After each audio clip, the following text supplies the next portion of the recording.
egg has been planted. So basically, NAPU is what we like to call it. It was like USPU before. We had Intel PU, we had the Austin guys. I'm not sure if they had an acronym. So I guess North America PU made sense. Do you like NAPU as a name? Now it's NAPU. It was NAPU, now it's NAPU. Is it they're just taking a nap there? Like that's all that they're doing? Because looking at the speed of the content being released to PU, they're definitely taking a nap. Yeah, it's all right. It sounds like NABU almost. Why should we care about cargo? Or why should you care about cargo? And to me, the answer is because I never thought of Star Citizen as just FPS. Cargo is everything. Cargo is life. Cargo is profit. Cargo is loss. Cargo is contesting the cargo. At least for now. All your dreams are packed into cargo because it makes or will make things possible or ruin things. It's everything. In fact, I would say the thing that makes me the most excited about Star Citizen is that it's a whole world of people who have their own ambitions and goals, and they're interested in different things. And to me, cargo represents a way to get into the world, to play with your friends in order to engage with others. And they just showed the most useless cargo ship possible that barely flies, that doesn't carry an amount of cargo it looks like it should carry. Yeah, I still feel so bad for the raft. You guys cannot imagine. Like no matter how much of a PvP pirate I am, I always care for things to make sense. And raft is one of the things that just doesn't make sense. For players, even in this dynamic way, you have all of this player interaction that comes around hauling the cargo, dealing with pirates, hiring people to defend your action that comes around hauling the cargo, dealing with...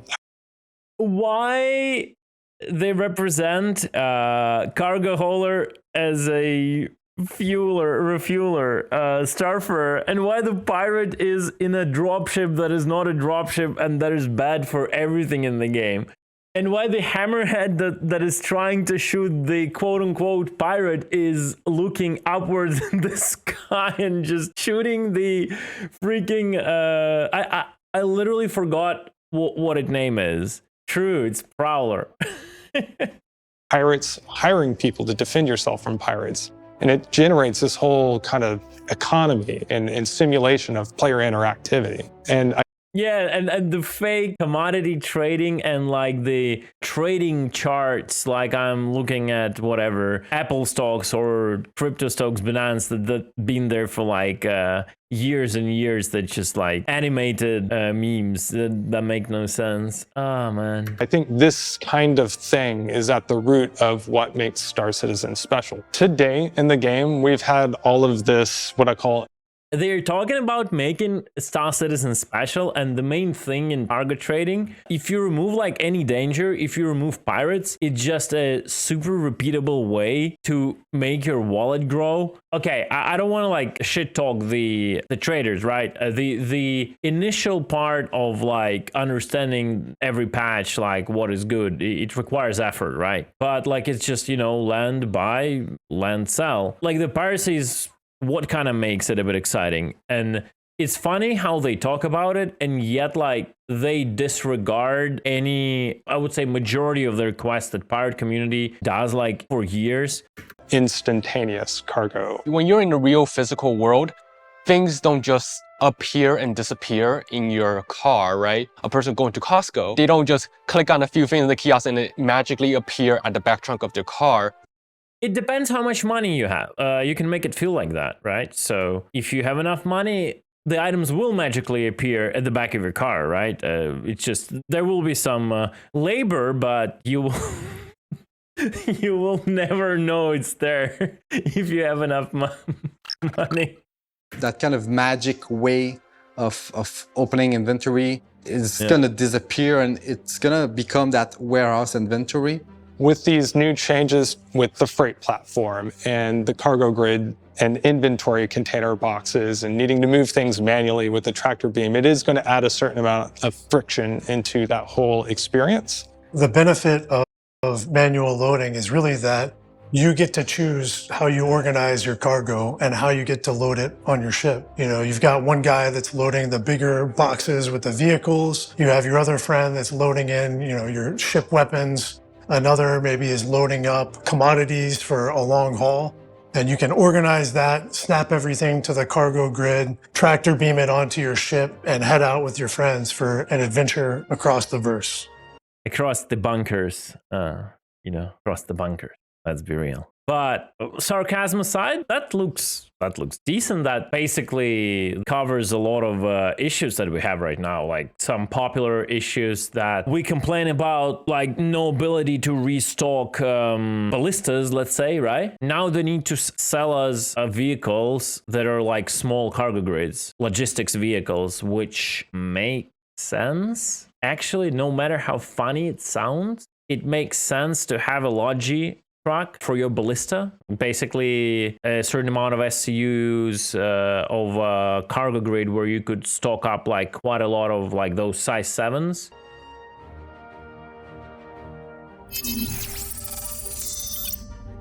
The cargo career is at the heart of what Star Citizen. Adding to that, I wouldn't mind an ability to buy small platforms, the grav platforms, not even a vehicle, to make a stash on those platforms, and you can drop them from the air. Like military drops the pallets with ammunition, right? On parachutes, same thing. Like a pallet where you could stock up missiles and all that, and you can drop it out near your vehicle to make it a resupply point, right? Then 2 operators for such a vehicle as a ballista make even more sense, because besides driver being a driver and a missile operator being a missile operator, one of them can take a role of someone who will do the logistics of restocking those missiles.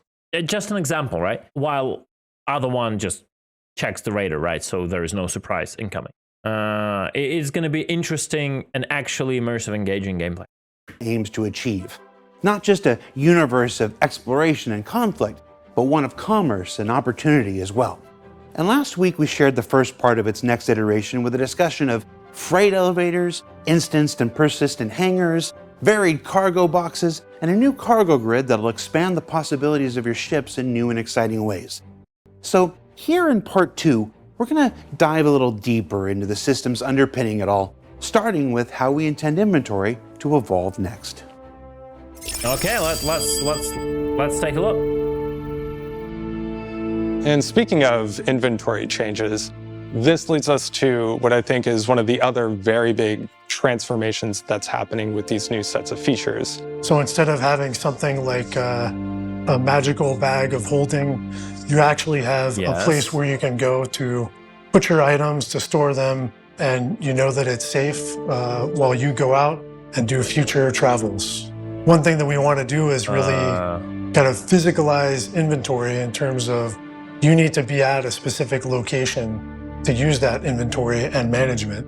So this gives us a lot of benefit across the game, where you know exactly where your stuff is and where to get it and where to go to organize it.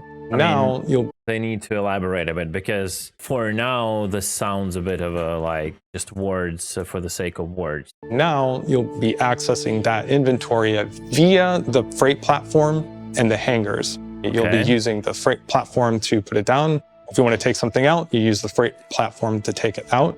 And you can use these inventory container boxes that I mentioned previously in order to optimize that kind of hauling. Let's say you realize you have... Are we talking about the ship components right now, or your like entire inventory?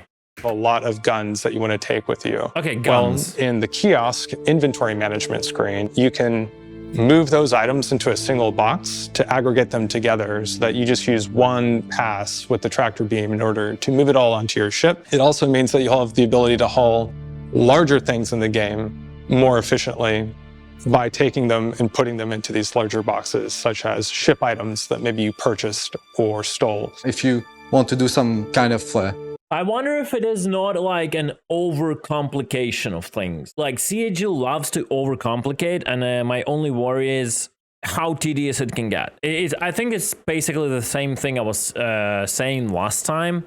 I just don't want this to get overcomplicated. It's like, imagine like Tarkov inventory, where your inventory just is limited, and then you progressing through the game, right? You get all the different cases, weapon cases, ammo cases, med cases, and all that, and you like try to organize it. If you're keen doing that, you try to organize it as much as you can, so it's the easiest way to like get to the items you need and the fastest way. But now, if you add on top of that the physicalization of all of those boxes, I'm just thinking, will it be too much or not? I'm not saying it will be. It's definitely going to be a cool experience at start for sure. They have to strike this balance to not overcomplicate things, and then it's going to be cool. I'm all up for it. I'm just afraid, like, knowing Seiji, they will make this gameplay loop or this feature to a 90%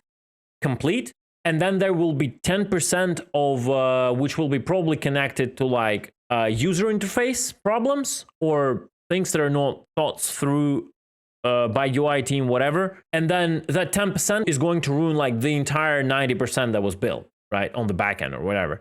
Underground assaulting mission, you just bring your big guns and everything, and you also load that into your ship.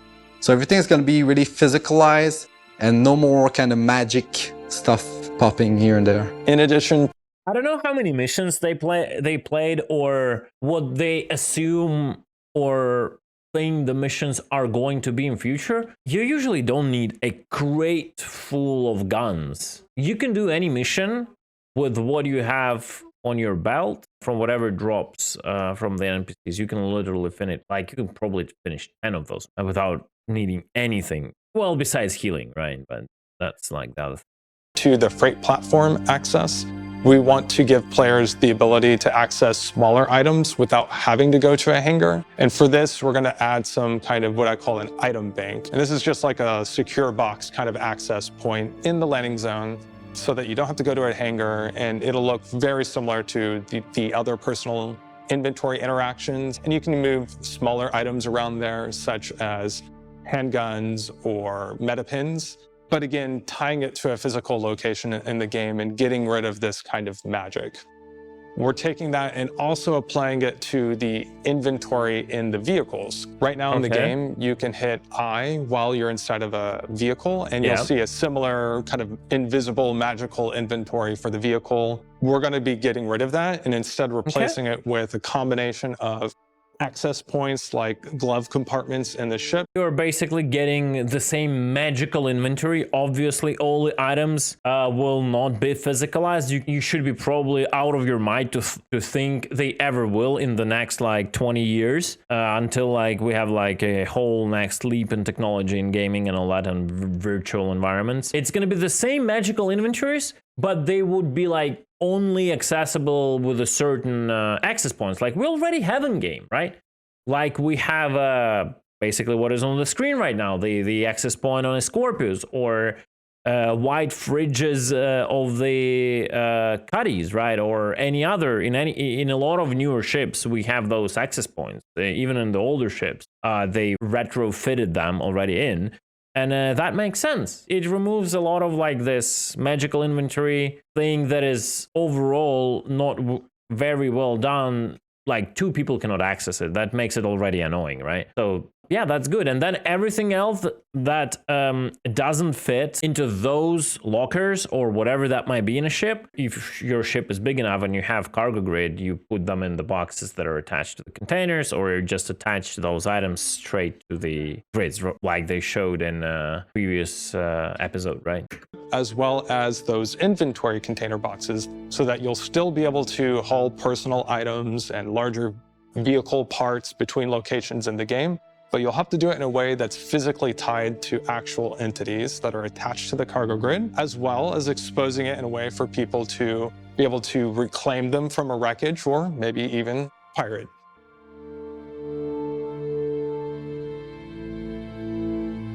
So, lots of changes coming with everything being physicalized, everything stored in boxes, and no more magic bag of holding. But how will you inventory your inventory? Yeah. Well, that's where the new Hangar Kiosk comes into play. Let's see that. That's interesting. Freight elevators are going to be implemented as an access point inside of player hangars. As an access point inside of player hangars. What do they mean when they say access point? Previously, when they talked about the access point, they showed the button on Scorpius that opens an inventory window, right? And you'll use a kiosk to interact with the freight platform in order to call things up from your inventory or to put things into your inventory. The player controls the freight elevator through the freight elevator kiosk because we have to coordinate between 3 different doors.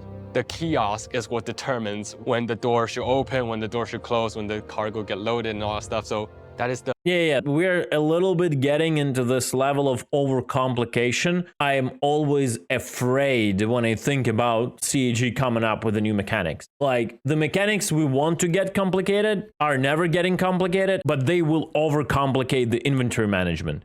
So it takes even more time to do one little thing. They have like 10 more steps where the game can glitch and never work, and it will take 10 more patches to fix it, right? They add like those 10 more steps so you can even start playing. So basically, they are prolonging the start to play a period of time even longer. Now, instead of 1 hour to start playing and being actually prepared, you will take 2 hours to prepare, which or 3 hours, which at that point you might end up just end the session at that point. You spend 1 day, like if you have smaller gaming sessions, you spend 1 day preparing to play, and then you actually play the next day, right? A physical thing that's basically going to bring up cargo for you and then also like take cargo from you when you sell it. The kiosk is going to be the center point of the hangar. This is really where you'll manage everything. So it's not just the cargo stuff that you manage through the kiosk. You will be able to manage your inventory,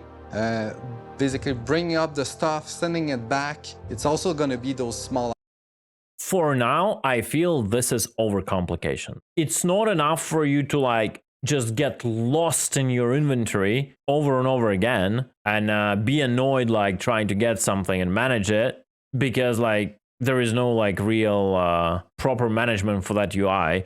Now they're putting another layer of complexity to it where it is all getting physicalized, and now you have to wait for that to elevator come up, all the doors open, and then you will manually go through the boxes, check out all the boxes, and then you accidentally forget in what box was the gun you want to get, because you have to keep in mind 69 crates you have at every one of the 69 stations that is in the system, and then you will keep recycling those elevators over and over to find that box. Can we stop physicalizing the things in this game that would be never physicalized in reality that far in the future? Can we even get rid of the mobiGlass? Can we just have a UI? Can we finally have a UI that is being transferred, basically fed from your mobiGlass to your helmet visor, and just not even use the hand? And only if you have the helmet off, you have to use the mobiGlass projection. Other than that, it just should be just like a Bluetooth fed to your visor on the monitor. I don't know what's wrong with them. Don't get me wrong, I love the system. I just know what it will end up being. I love the idea. I just feel that they're not able to pull this off in a way it is immersive but playable. It's going to be another tedious thing. One of the biggest problems with this is the newer generation players, which have a very little attention span. They would see this once and they will, we are not doing this. Sorry, I'm gonna go and play Counter-Strike or any whatever other MMO. We are not doing this. We're not spending hours managing this just to have one adventure. That is one of the biggest problems that is pushing, besides all the bugs Star Citizen has, it is one of the biggest problems that is pushing younger audience away from this game. This is not good. I don't mind the freight elevators. I don't mind requesting cargo. Make the management of it easy. Why do we need that kiosk? Everything could be just in your mobiGlass. Isn't mobiGlass literally for this? I don't know. It's just... Also gonna have to have some sort of inventory box that you will be able to interact with, to put stuff in it. Basically, everything is gonna go through that kiosk. So everything is central to the kiosk. And if one thing breaks on the logic of the kiosks, everyone is screwed on the server. It's easy to see how all of this will redefine the open sandbox experience at the core of Star Citizen's persistent universe. But what if a cargo career isn't for you? What if you just like to run the occasional mission? Don't want to spend your time loading boxes or prefer speculating on the market economy around it all? Well, Jared, please. Toss me that copium tank. Prefer to speculate on the market economy on top of that all. Oh my god, too much copium. the purview of NAPU is to construe for you, too. We are going to have missions in the game that latch on to this. So for example, you'll be able to take a mission where a corporation like Crusader will ask you to haul their cargo for them. And this is an opportunity for players to engage with this kind of gameplay of hauling and manual loading without having such a large investment in the game. Right now, cargo has largely been required to have a large investment, speculation, and risk on the part of the players. And where we're going is we're going to be reducing that risk for certain sets of players who don't want to engage with that kind of speculation, while still allowing them to have this kind of fun, manual loading, kind of packing experience.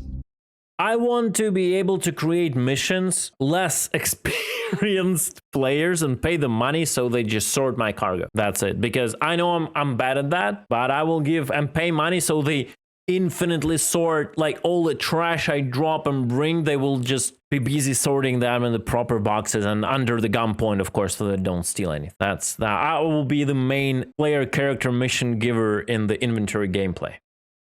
On the other hand, if the thing that you are more interested in is that kind of speculation and that kind of trading and wheeling and dealing and trying to just cut the best profit, we are still going to have a certain amount of automated loading in the game. It just won't be instantaneous. You'll have to use a service. It'll cost a little bit more. It'll take time. You won't have access to your ship while it's being loaded. But, you know, depending on the kinds of gameplay that you're looking for, if you enjoy that more physical kind of gameplay, we'll have that there for you. If you're more interested in just kind of profit trading, we'll also have a path for you there too. So I think in this kind of new world of cargo and all these new features that we're coming out with, we're trying to make sure that for all the people that are looking to play with this, that there's something there for them. And of course, all of this comes with a large amount of economy tuning that's going to need to rebalance things now that we have physicalized movement, guaranteed friction on the transactions. So all of these things we can use to rebalance it and hopefully make it to where if you're interested in taking high risks, there's a path for you to maybe get a better profit, vice versa. If you don't want to. I don't believe this will ever happen. Look at that. Did you see that? Did you see that? Hopefully make it to where if you're interested in taking high risks, there's a path for you to maybe get a better profit, vice versa. I don't believe it. It's just a dream. If you don't want to, there's still a way for you to be able to play the game and not be overly punished. That's going to be an ongoing endeavor, and we'll talk more about that as we get closer to release. So lots of changes coming to Star Citizen with the work being done by the North America Persistent Universe team. So let's go ahead and let them bring it all home and see if we can't maybe just sneak in one more tiny, big addition people have been waiting for too. Okay. Another big thing that we're working on is unique. This is something that the fans have been asking for a long time, and we're hoping that and we totally have these animations to walk like this, right? that it's really gonna finally resolve this problem of losing items or losing items mid-mission. It looks like a simple subject, but there's a lot of little things to think about, like people buying some gear, giving to their friend and claiming it back. What happens to the version that was given to their friends, or even like if your body gets looted by somebody, how do we want to kind of cope with that? So one of the ideas that we have running right now is that you would have a lost and found within your hab. So if you're playing, your mission crashes, you lose your progress, but you can go back to your hab, restart that mission, grab that item, and continue on where you left off. And we're really hoping to apply this to subscriber items and other unique items as well. I think in the long run, we have a lot of plans. Oh, they're tickling my nerves right here. Oh, subscriber items, yeah. Infinite subscriber items, of course. Okay, I don't want to get in this talk right now. I'm getting pretty tilted. But yeah, there is no in-game value to anything. Only dollar value. That's about it. That is very sad. I still didn't understand what they meant about the mission crashes kind of thing. I wouldn't mind listening to that again. Is that you would have a lost and found within your hab. So if you're lost and found within your hab, playing, your mission crashes, okay, you lose your progress, but your mission crashes, you lose your progress of the mission, right? You don't die if the server crashes, right? You can go back to your hab, restart that mission, grab that item. What item? If the server crashes, you don't lose items. Will lost and found allow you to do what? To restart the mission? I don't think at this point they really have an understanding of what they are actually saying themselves. Or if they do, they're doing a very poor job of explaining it. And continue on where you left off. And we're really hoping to apply this to subscriber items and other unique items as well. I think in the long run, we have a lot of plans that can incorporate a lot of different ships, that can incorporate your teams, that allows you to be more in control. It allows you to try to find the best ways that work for you and your group. And right now, that's the main thing we're working on. Our universe is big. We're going to keep building more systems, more planets, and we really want to find a way to make that exciting. We want to have you take goods from one planet to the other, explore places that you haven't seen, loading up, organizing all of your gear, all of your equipment, having it snapped to a grid, keeping everything safe. And it's a huge part of Star Citizen and where we want to go with the game. Yeah, I just don't want this to take more time than actual gameplay. I understand this is also gameplay, but you know what I mean. I don't want the preparation gameplay to take more time in my game than any other gameplay I do, okay? That is a summary of that we're working towards for physicalized cargo. Now, this is going to be an ongoing process, starting with the first set of changes coming out with 320, automated loading in with the whole C, and the new packing system that's coming out there.